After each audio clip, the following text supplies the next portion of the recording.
If you have participated in SAANYS Connect panels before, and we ran them consistently every 2 weeks during the height of COVID and less frequently, but we're still running them now, you know that what we try to do is bring you perspectives from leaders like you across New York State on the issues that are most timely, current, the kinds of topics that we think you'd really appreciate hearing about right then. So this is another example of that kind of topic because here we are almost 2 months into our third year of COVID-related disruptions in our schools and in our lives. And we thought it would be good to bring colleagues together from all over the state to get a sense of what the common challenges are. And as always, one thing I think we've all learned is there are also silver linings that emerge and opportunities that emerge among the challenges. So our goal is never to just romance the problem, because there's plenty of romancing to do there in the times that we are in, but also to focus on, so what are you doing that's working? What are you learning? What can you share that are realistic, reasonable things that colleagues might think about implementing in their own schools and districts? So that's kind of where we come from. And with that, I will once again thank you all for being here. And I want to briefly introduce our panelists. They'll tell you a little bit more about themselves as we go along. First of all, we're very, very happy to have Jennifer Carlson with us today. Jen is SAANYS Deputy General Counsel, and Jen is also incoming deputy, Executive Director after Don Nixon retires later in the year. So we're very happy to have Jen with us in her current capacity, and we're going to be very happy to continue to have Jen with us in her new role, where she will also retain some of her current responsibilities, which might sound familiar to many of you, right? Like, oh, guess what? You have a new job and you get to keep the old one too. So there we are. But anyway, thank you so much, Jen, for being here with us today. Harry was just brought in as the new president of SAANYS, and we're so happy to have him. We had a great conference, and Harry, thanks so much for being a big part of that. And Harry is also a high school principal. He is principal of Clarkstown High School North. And as I said, our brand new SAANYS president. So thanks, Harry, for being with us today. Michelle Firebend. Michelle is an assistant superintendent in Shenango Valley. And we're always happy to have Michelle on our panel. She has shared her perspective with us in her prior role as a principal, and she brings really a deep understanding of the kinds of experiences that all of us and all of you are having right now. And very happy to have this time, first time on the panel, Dr. Chief J. Taylor. Chief is an assistant principal at the Freshman Center in Brentwood. So welcome, Chief. We're so very glad to have you with us today. So thanks again for being with us, and we'll just kind of get the conversation rolling. I want to remind everybody that we like this to be as conversational and informal as possible. I'll stop every so often and we'll check out questions in the chat. So please feel free, just keep posting questions or thoughts, perspectives, things that you can relate to and connect with. And we'll share some of those as our hour goes on. We'll also leave some time at the end for that. But just to kind of get things rolling, I'm going to just ask our guests today to begin by telling us a little bit about how are things going in your respective school buildings and districts right now. How are things going with regard to the challenges that you have faced and dealt with over the past 2 months of this new and once again completely different kind of school year from the prior two completely different kinds of school years? What are the challenges, and what are some of the things that you are seeing and learning along the way? So why don't we just begin with our panelists, and why don't we start with Eva? Good afternoon, everyone. My name is Eva Williams, and I'm the principal of Vandyne Elementary School in Syracuse, New York. And we have seen a desire by our children to return to school. The children are happy to be here. They are adjusting to the school day. They are not adjusting, though, to the stamina required for the school day. So they're happy to be social beings within the environment, but they don't have the stamina to sit, to read, and to follow throughout the day. And so we're trying to find more opportunities to give them those brain breaks, the recess, the time to stretch their bodies, time to develop the social relationships. We found early on that they were nitpicky with each other, fussy, hands-on, and that just comes from not being so close to other people in the course of the day. Our adults were sort of in a tizzy. Lots of things have changed, and we did not have the time to prepare the adults, and that's the staff, teachers and the staff, for those changes. School opened, so it was almost like business was usual, but business could not be usual because of all the changes that have to happen to remain safe in this COVID environment. So that social cultural piece of our building is what we've been working on over the past 8 weeks, getting everyone readjusted to being in the space, comfortable with one another. I'll just share this little story today. Well, actually, for the past several weeks, the little ones, it's an elementary school, want to come and hug. They want to come. And initially I was like, no, we can't do that. We can't do that. And then I was thinking, 5-year-olds don't understand this. We have to teach them the piece about social distancing. It's gonna come, but not at the expense of children feeling like no one wants to embrace them, be near them, because that's going to set a new set of behaviors that I don't think any of us understand how. So one of the ways that we're dealing with that is every morning I play dance music when the children come in the morning. And so when you're hearing disco, because that's the era of music without swear words, right? So we're playing disco music in the morning and the kids come in and we're dancing and we can keep our social distance, but still feel that connection to one another. So one of those things that we've learned in these past 8 weeks is how to be social beings in the time of COVID. Thank you, Eva. And I just have to ask Eva to share for a minute. When we got on as panelists a little earlier than you, our attendees did, we just kind of chatted for a minute. And Eva started by saying she had a magical moment today. And we hooked onto that because we all want to have more magical moments. So it's very related to what you were just sharing with us, Eva. Can you share what happened today that was magical? Magical. So monthly, we host champs assemblies. We are courageous, hardworking achievers, motivated, persistent scholars, always safe. We're champs. And monthly, we hold champs assemblies. We have not had a champs assembly since March of 2020. And so because we could not put all of the 450 students together in one space, we decided to do 2 separate assemblies, pre-K 2 and then 3-5 separate.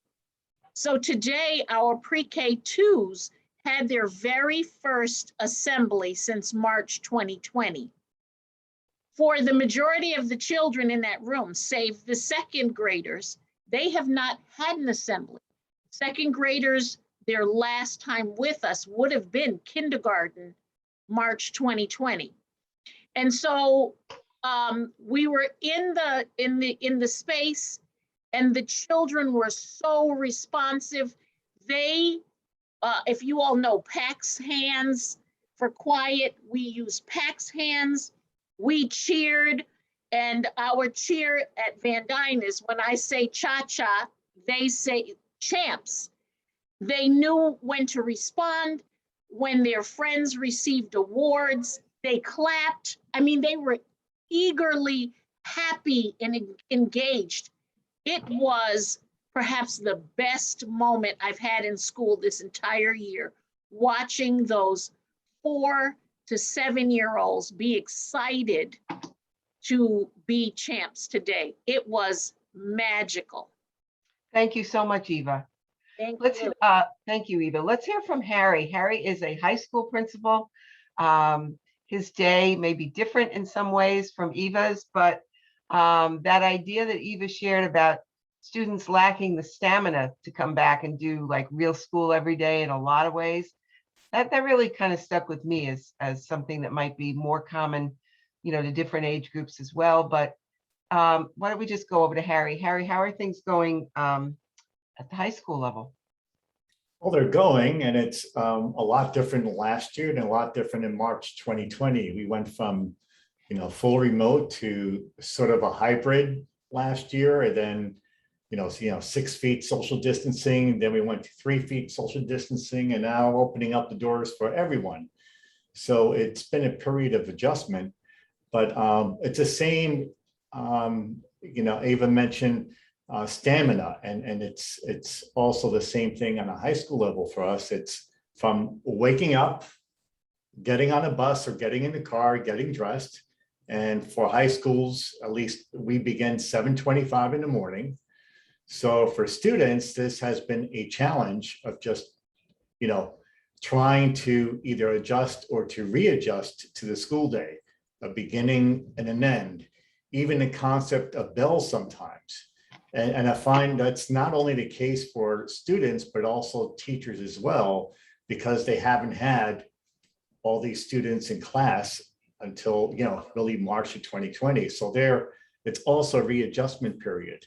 What we did for the first month is we have a program at North High School called Mindful Mondays. We've had that for 3 or 4 years now. But basically, we shave off 1 minute from each class period to allow for 8 minutes in the morning. We call it the Mindful Monday period. And it used to be, reflecting on your week or reflecting what happened on a weekend, getting in a mode of concentrating on education, concentrating on learning, breathing exercises, movement exercises, so forth and so on. But we decided this year for the first month is we would develop activities every Monday of simply getting to know you, getting to know who you are. What's your name? What are your interests? Because some of these students haven't seen each other almost 2 years, and some are really new to the school. And every month has a theme. For example, this month we have kindness, next month is gratitude, and all little mini lessons for high school students that focus on that. We do find the academic preparedness is different. And my students are very honest in saying, hey, Dr. O, last year we were in front of the computer and, we could text each other answers to that math test. And we had open book tests. But now, we're back in the desk with all these kids in a room, and it's just a lot different for us. And it's very stressful. So students are adjusting socially and emotionally.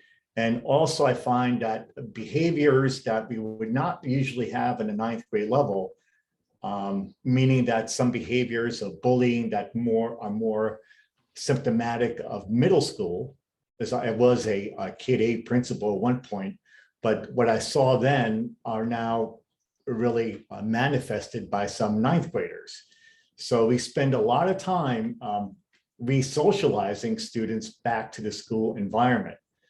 So instead of, let's say, for example, vaping, it's still there. And if I look at the student handbook, it says out of school suspension. But to me, it makes no sense.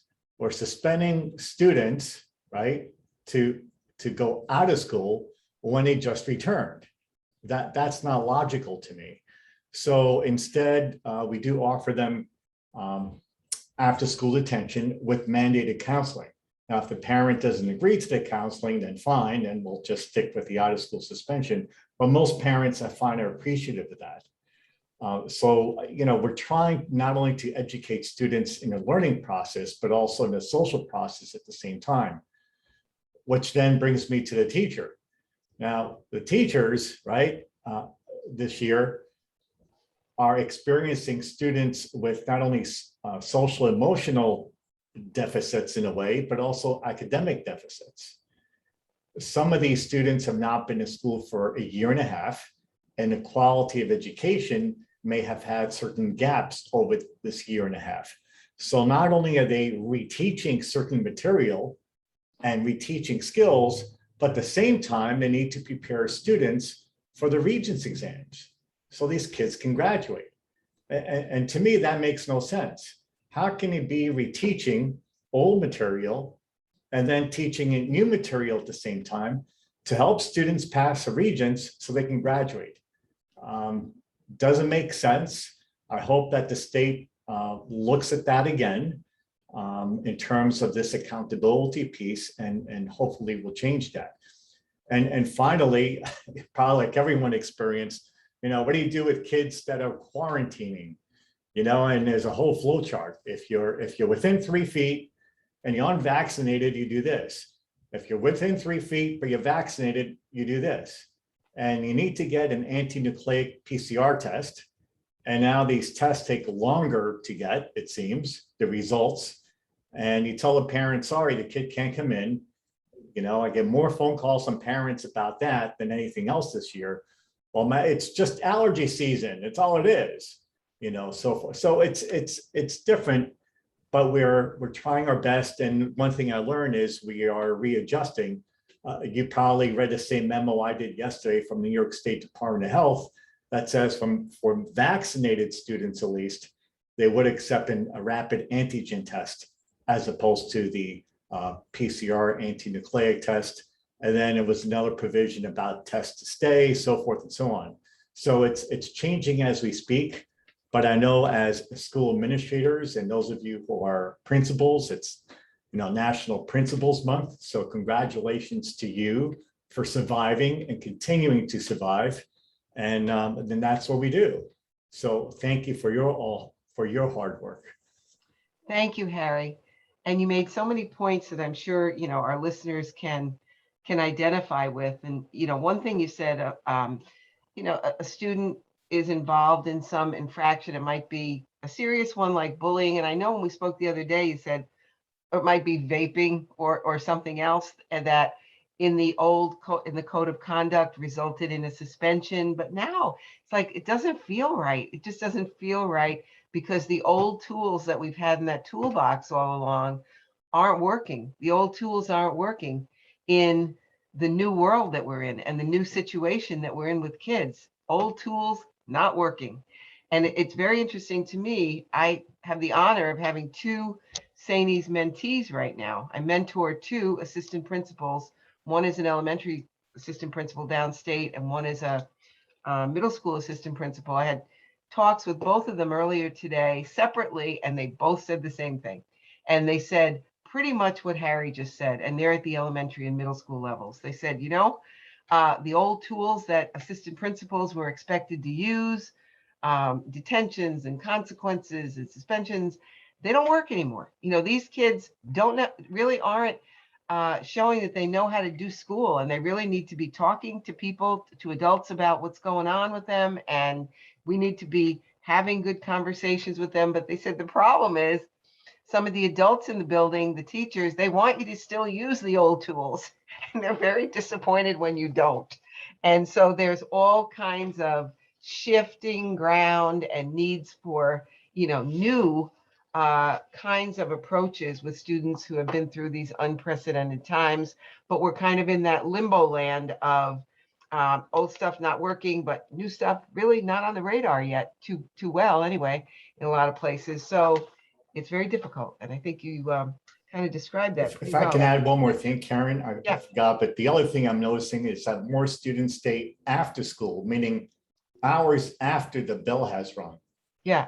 So, part of me is thinking, well, do I just kick him out, tell him we have to go home, so forth and so Yeah. on?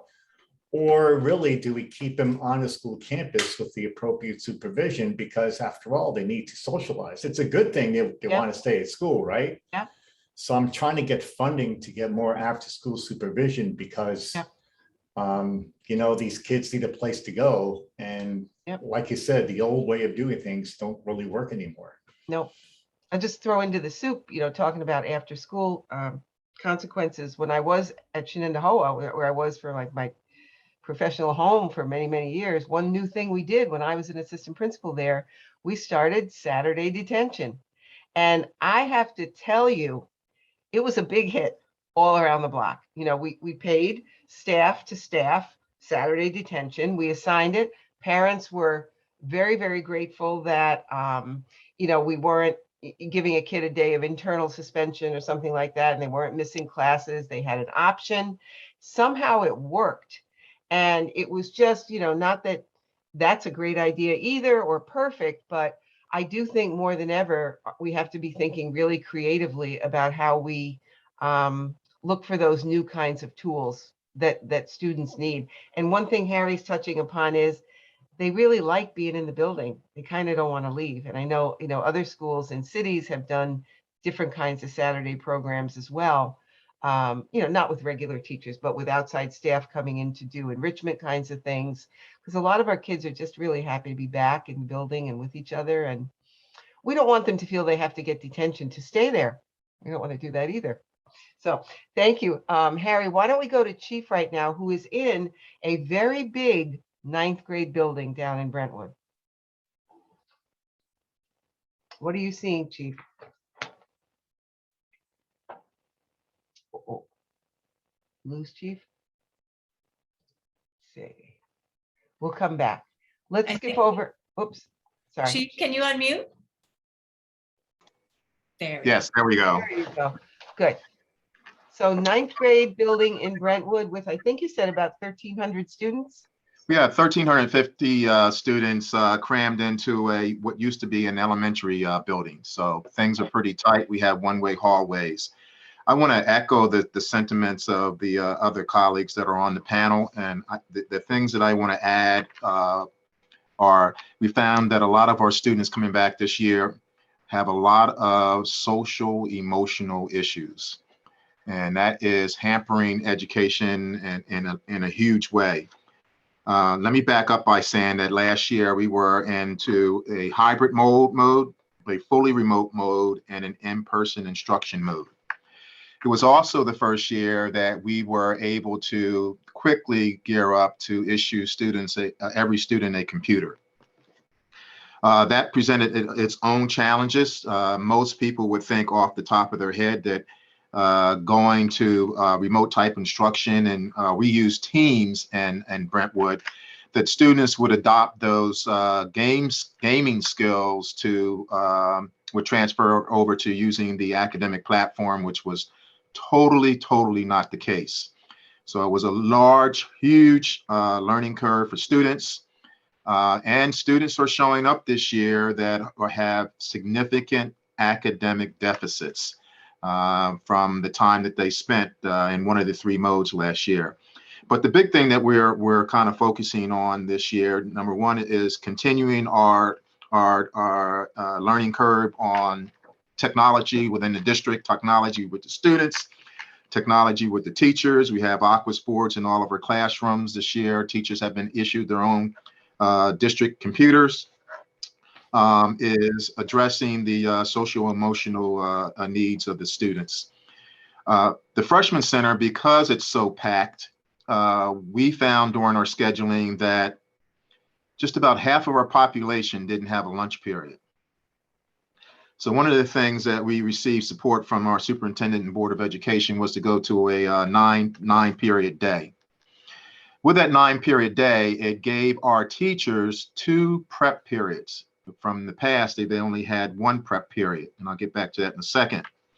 But it also allowed us the opportunity to have an advisory period to where we address social emotional needs of our students. As a matter of fact, tomorrow we're having an advisory period. We have them once a month, And tomorrow we're going to focus on anxiety. But with that, I just want to say that it's challenging for the students. My panelists have said, they're not used to the rigor, they're not used to the routine. It's challenging for the teachers because they're having to teach things that have already been taught. But we find that I think it's going to be a big benefit for teachers having that extra prep period, that they have some time to collaborate with their peers and refining their programs to deliver instruction. Thank you, Thank Chief. you. So your building went from did you have an 8-period day prior? 8-period day prior, yes. Okay. And I just kind of sense it, but it seems like it's being well received by teachers, by faculty, staff, students. And well received by teachers, faculty, and staff. It's interesting. I echo those comments that our extracurricular activities after school. We probably have 1/3 of our students remaining after school for extracurricular activities. Yeah. We have a large population of students that are staying after school just for extra help. So students like the ability to be having that socialization by coming back to school, and in general, they have a desire to want to catch up from where the things that they've missed from the previous year. That's heartening. Yes. When we see how much they really do want to be there, even though the day itself might be challenging. Right. It's good to hear that. Let's go to Michelle. Michelle Fireman, what are you seeing from your perspective, from your role in your district?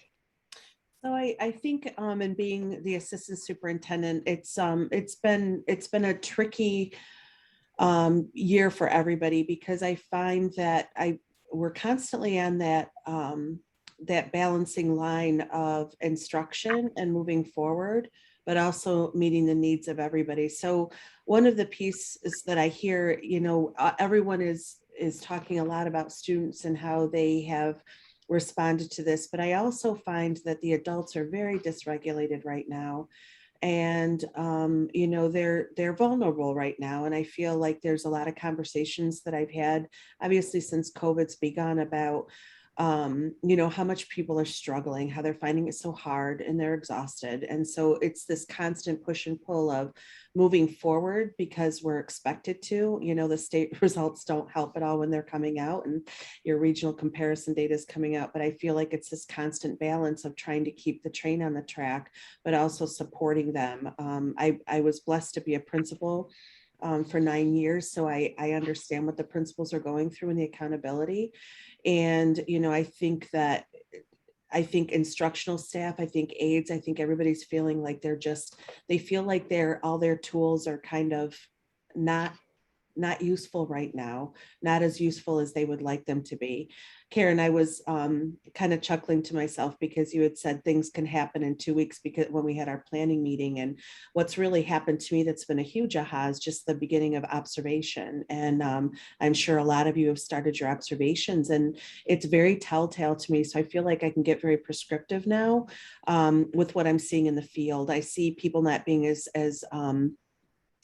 as sure of themselves instructionally. I see them not wanting to be, that they're not as comfortable with students engaging in collaborative conversation to learn together. And so I find that there's a trepidation right now, and they're not feeling as great about themselves. And it's tricky because, you have to be really careful right now about how you address all of these items with principals and teachers, because principals are pushed to the limits right now. They really are. They are exhausted, and rightfully so. There's so much more on their plates. Teachers are exhausted because they don't know necessarily how to do this new world. And so I've really tried with the staff, number one, just to have constant conversations with everybody. But I also think that another important piece of it has just really been finding the things that you can leverage that are manageable. So, for example, just your simple things like maybe math stations aren't happening at the elementary and you want to get them back on board. You don't start by saying, thou shalt have stations. You've got to start by saying, hey, let's have our BOCES person come in and do a review with what our stations look like. And then you can use that when you're seeing that in the observation as a great conversation point. I just feel like you can't, it's not that we don't have expectations, but the way that we support looks very different. We can't just go into, you have to benchmark, yes, we have to do those things, but we also have to do it within a supportive environment. So I think that's my biggest aha. And then again, just supporting the principals and making sure, because it's hard for them to push right now. And I understand completely. So making sure that those coaching conversations happen about how do you work with your staff to just make sure that they feel supported in what they're trying to do, but not overwhelmed. It's just a fine line right now. And I don't know, I hear a lot of great ideas about what people are doing, dance parties, et cetera. And I think right now, the conversation with the unit presidents, we just had a meeting not even an hour ago with all the unit presidents to say, what can we do to help support each other? How can we keep everybody, everyone's head above water without it being some super huge thing to help? And then I think my other reflection, Karen, that of what's been happening this year is that our little guys are really dysregulated. They have not had schooling. So the behavioral issues in the pre-K and K they're different. They're just different because kids are supposed to be social. And I don't know how it is in your schools, but they're sitting at individual desks. They're not in their tables of 4, learning how to irritate each other and then learning how to be, adjusted by the teacher. So all of these things are just really racking I feel like these poor kindergarten, pre-K, first grade teachers are like, it's like, this is not what I signed up for. Like, I am used to kids, just like Eva was saying, coming up and hugging and all that, and they're having to relearn. So they need a tremendous amount of support as well. So I just feel in general, like in all of the educators, both administrative and then instructional and aides, everybody just needs a little bit of we have to, I don't want to say coax people into a conversation about it, but we've just got to think a little bit differently about how we approach it, and understand that they're retooling themselves either, and then gently push in those areas of, hey, how are conversations going in your social studies class in the high school? How are you getting them involved again and learning together and having debates and having discussions? How are the kids in 6th grade working side by side, but 3 feet distanced? And, all these things. We just have to kind of subtly put all those items in. So that's my reflection, is just getting there gently, but just to keep moving forward as well. Thanks so much, Michelle. And thanks for, reminding us in our conversation today that it's observation season. And, that's a whole other layer and level, right? And, when we think back to where kind of life left off, BC, before COVID hit, we were getting pretty fancy and pretty elegant with those rubrics and, looking at the elements for distinguished performance and things like that. And the way students collaborate with one another. And now it seems like what? I mean, now the level of expectation or some bar shifted, in terms of, where we want our teachers to be, how we want them to be feeling at the end of the day in a realistic kind of sense. And so, that's another, when I think like, if I was still a principal in a building with that observation process and the same rubrics, that we were using before, once again, talk about old tools. It's like, well, a few things are different now. So what do we do with that? So that's a whole other very, very challenging and interesting thing to think about. So thanks for reminding us about that. So let's go to Jen. Jen is busy every day hearing about the issues and the concerns and the realities of school leaders all across the state with the kinds of things that all of you have really been surfacing right now. So Jen, what are you kind of seeing and hearing most consistently right now? Well, listen, I will tell you that Michelle deserves a big thank you for bringing up the elephant in the room. You guys as instructional leaders are used to being the brave face.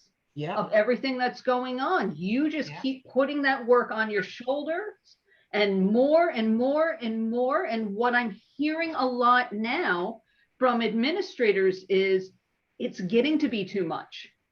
And you as administrators are having, the difficulty coming to terms with the fact that you have to admit when it becomes too much, or else you're going to burn out, you're going to break. And those are important things to have, open and honest conversations with your districts about. Because I will tell you, I lost count a long, long time ago from just this school year alone, which I think might be even more challenging than last year when you were all just fully remote most of the year. But so many conversations with administrators talking about how they just don't have enough time in the day to deal with their regular duties due to keeping track of pool testing, contact tracing, and Lord knows that the other one that everybody's terrified of is busing issues because of things. We have people now who are working nights, they're working weekends, they're unable to take any time off, they're working when they're sick.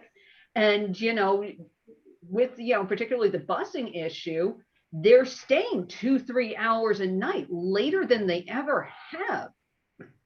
And something has to give on that.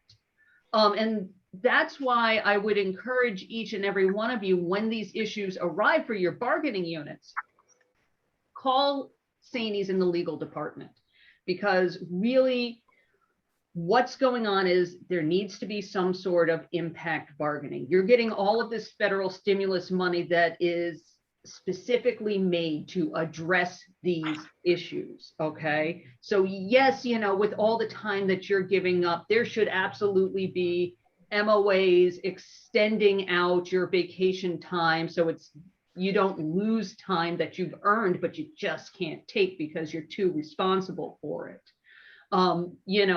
You should be getting some sort of compensation, whether it's for extracurricular programs to catch kids up, or it's for your contact tracing, or if it's, just because you have to sit in a cafeteria and supervise kids until the buses show up. You are entitled to that compensation. There is money for it now.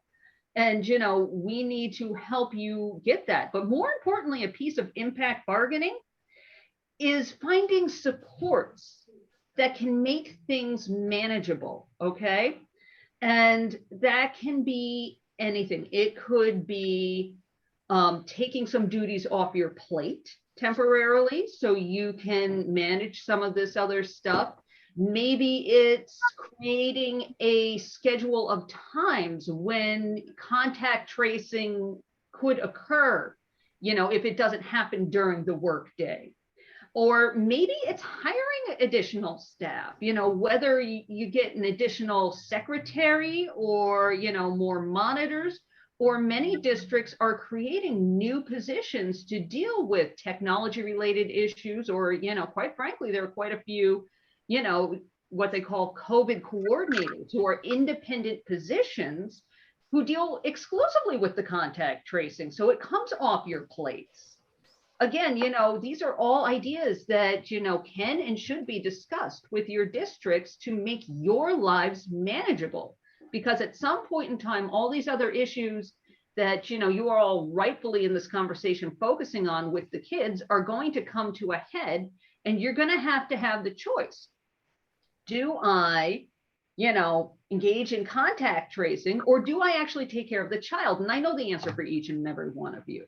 So, let's get these things settled with the district so you can do your jobs and you don't burn out on this. And one thing I will say is, should a district add a new title? And it's happening.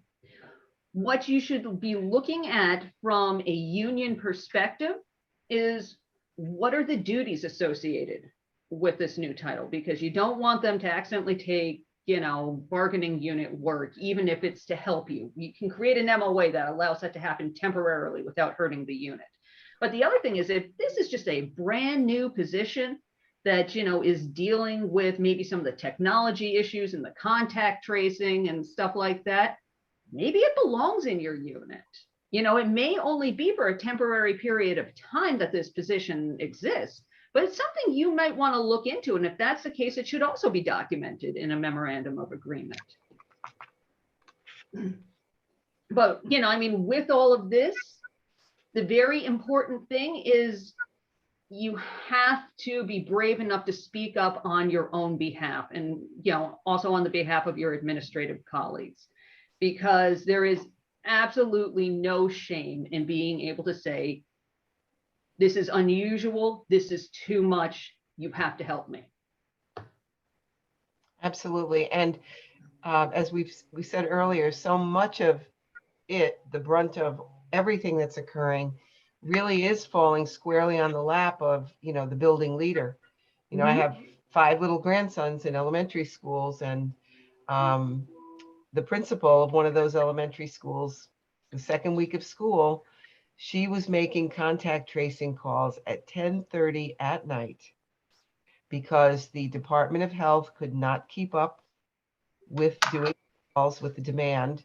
So it was the principal, who has just run a school all day and has so many extra things on her plate right now. Just the level of fatigue, that you mentioned, and exhaustion. I mean, the bottom has to fall out someplace. So just please, if you're listening, just heed what Jen just said. Pick up the phone, call SAANYS, call legal department, get some information, get some examples of how perhaps other leaders who have been in similar situations have done things to help their situation. It really is a time to connect as much as you can with the support that's out there for you, because you're in the position of supporting everyone all day. So thank you, Jen, for reminding us of that. That's a really, really important message. There's not much coming up in the chat, but I'm going to really invite people who are listening to unmute themselves if you would like to ask a question.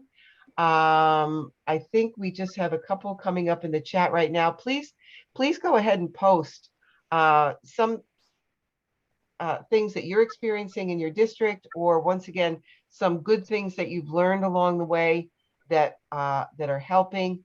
Just kind of post as much as you can, and we'll try to share from this point on as much as we can. Let's go to Gary's question. Gary, would you like to ask your question of the panel? Well, I would be happy to, panel. Okay.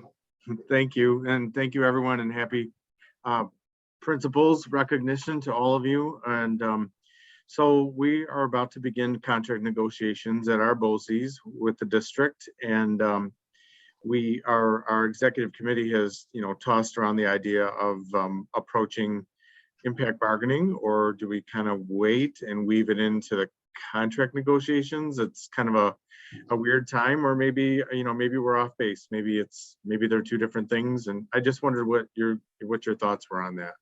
Thank you. Okay, so that's a good question, and I'm going to tell you there's not a universal right answer to it.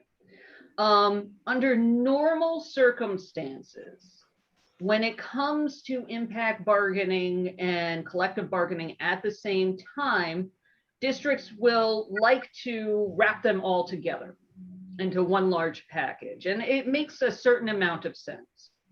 However, I take the stance that with COVID-related issues, they really should be something that is separate and distinct, because when you get into big old collective bargaining and, if you bring impact bargaining into it, it creates the assumption that you're going to give up something in order to get.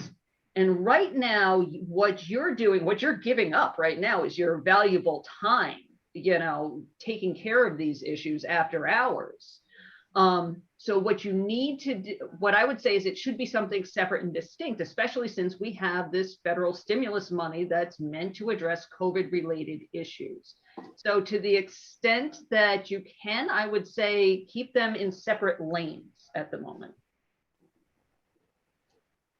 Thank you. Chief, I know you posted that when we were talking about managing things like contact tracing. How's that being handled in your district? Within Brentwood, we have our head of security that's managing all contract tracing. It hasn't been an overwhelming amount of students or faculty, so it hasn't become a huge issue. But we're reporting it to our head of security, and he's taking the ball and he's running with it. He's making all the calls. He's contacting the state. He's monitoring quarantine times, and so it's taken a huge weight off the shoulder of building administrators. Right. So it helped when it was someone's responsibility named contact tracing, rather than kind of everybody trying to do it all the time. Right. Dispersed. Right. That's a pretty good. Yes. Anybody else who's listening want to share on the topic of, just kind of logistical moves and shifts that are happening in your district that are helpful? If you share, just kind of tell us who you are in your role. You never have to mention your district or anything like that, but who'd like to share something that's going on where they are?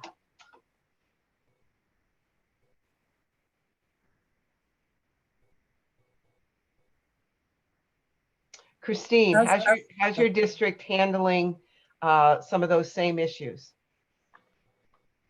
Christine. So, yes, thank you. Hi, how is everybody? So in our district, we our nurses are taking the lead in the contact tracing. A lot of times we'll help them if it is, overwhelming, or if there's a lot of people involved, if there's several students that require multiple contact tracing. But otherwise, it's mainly the school nurse in each building that handles the contact tracing. It's very helpful. Thank you.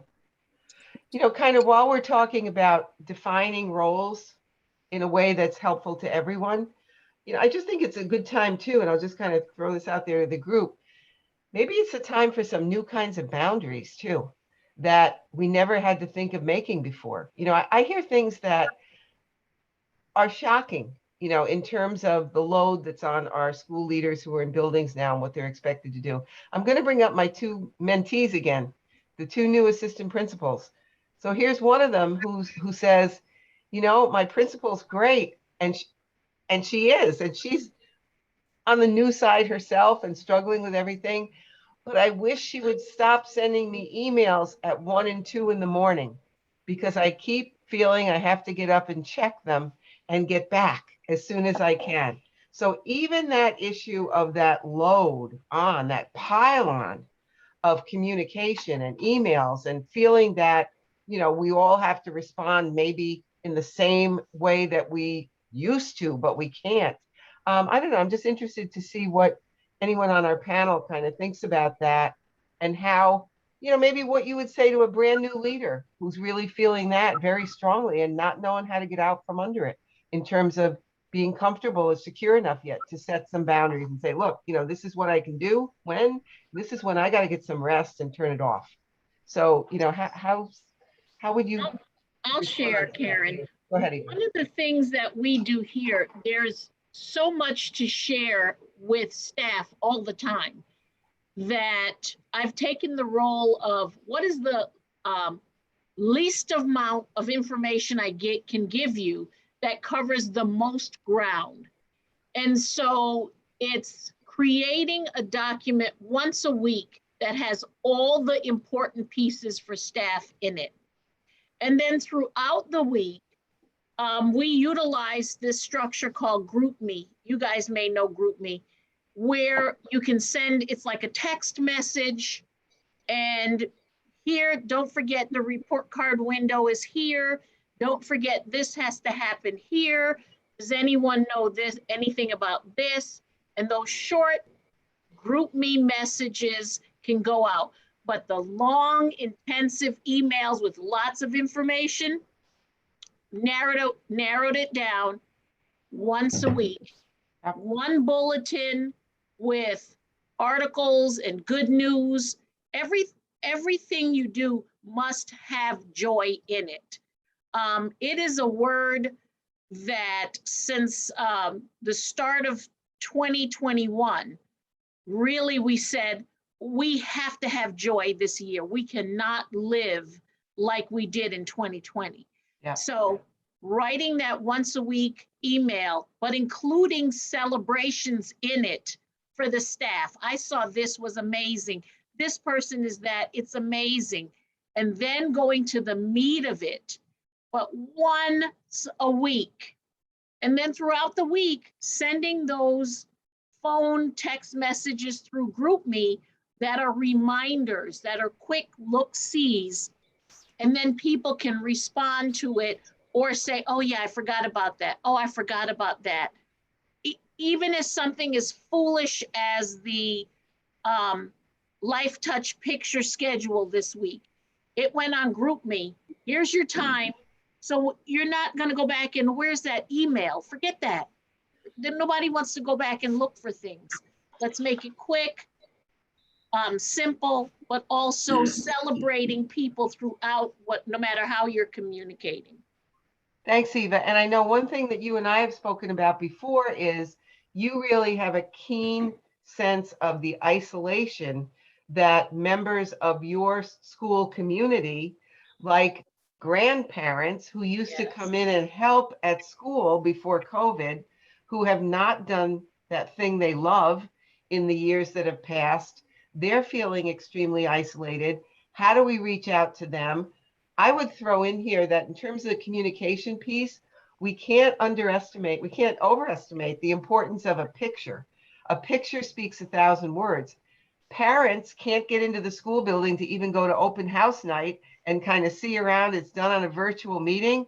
A couple of pictures of what's good things that are going on in school. You don't have to write anything. Just kind of send them home. Make people kind of feel good about that, because so many parents, and you remind us, grandparents and elderly citizens in the community who used to connect with school as a lifeline in a lot of ways, have not been able to do that. Can you just speak to that a minute, Eva, in terms of the morning Facebook routine? Sure.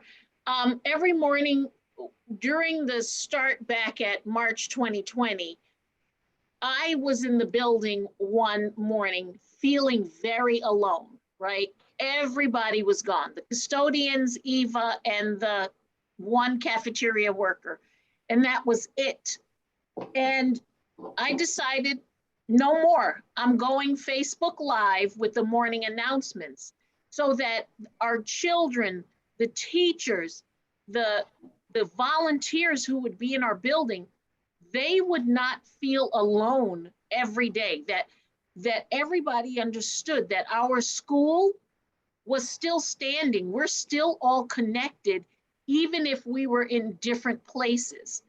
And so I started the Facebook Live morning announcements, and they still do about 9:15 every day.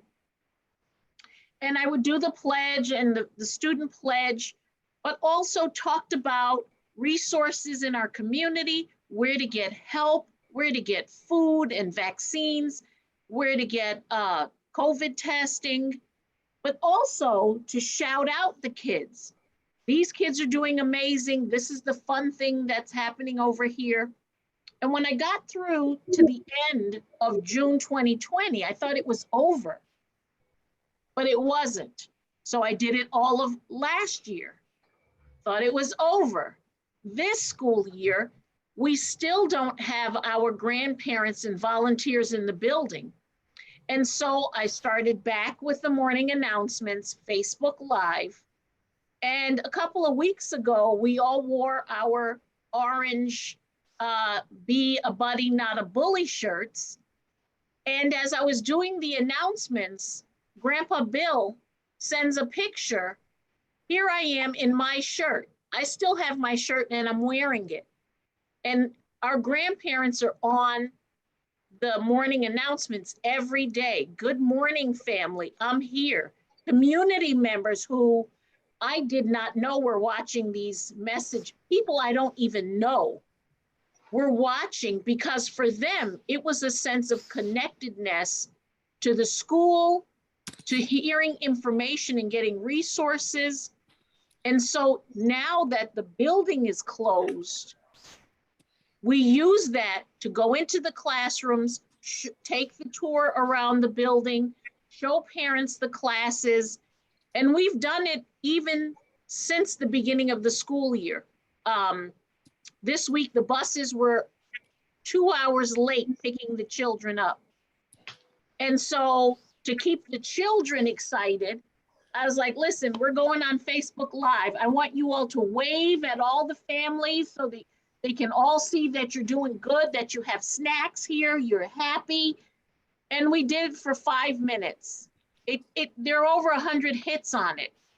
And that use of technology really has allowed us to stay close to the community in which we serve and allow parents and community members to know school is still happening. It looks a little different, but we're all here and we still love them as much as they love us. Thank you, Eva. Goes a long way. That A one long small piece every morning. I see we're going to wrap up very soon, but I see John. John, you're one of our SAANYS regional reps. Just want to share what your role is and how that's helping some of our members. I think you're in Region 8, if you're still there. Yes, right. Hi, John. What I do, I generally call and check in with unit presidents and get a feel for what's going on there if I haven't heard. Or about every 2 weeks, I'll send them a brief, as Eva mentioned, briefer better, of some Briefer better. Yeah, so of some important things.